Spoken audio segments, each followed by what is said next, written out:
એ ડાયરા ને રોમ રોમ ને જય માતા દી જય હનુમાન દાદા। આજે તો શનિવાર ने આપણે આવી ગયા હતા શનિદેવ ના મંદિરે, હનુમાન દાદા ના મંદિરે। આ ગામ વાતમના હનુમાન દાદા પરસાધારી હનુમાન દાદા છે ને એમનું મંદિર વર્ષો પુરાણું મંદિર છે। તો આપણે હાળાથી જાતા હતા દર્શન કરવા, તો આપણે કીધું હેડો દર્શન આજ કરી લઈએ, લાભ મળ્યો છે લઈ લઈએ।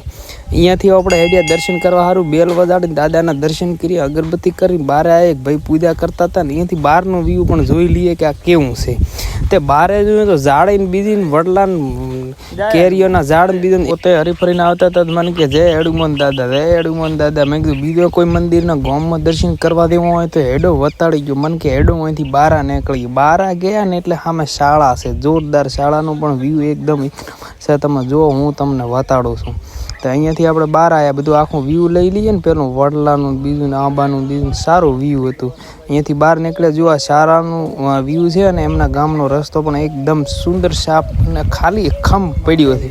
અહીંયાથી આપણે પહોંચી ગયા ગામમાં શંકરના મંદિર, રામનું મંદિર અને કૃષ્ણ ભગવાન પણ બિરાજમાન હતા ને રામાપીર રણુજાવાળો પણ અહીંયા કને બેઠો હતો દાદુ। તે આપણે અહીંયાથી પહેલાં અંદર ઢળ્યા। અહીંયા જુઓ તમે પોતે સમર ઢોળે છે અને ગણપતિ હનુમાન દાદો, રામ દાદો, લક્ષ્મણ દાદો અને રામાપીર, અને અહીંયા બાજુમાં બેઠા છે શંકર ભગવાન પોતે ખુદ બિરાજમાન છે। અને દર્શન કરીને આપણને બહુ આનંદ થયો। મિત્રો તમને પણ જો આનંદ આવ્યો અને દર્શન કરવાનો લાભ મળ્યો તો લાઈક, કોમેન્ટ, શેર, સબસ્ક્રાઈબ કરી નાખજો અને મારા વિડીયોને આગળ શેર કરજો।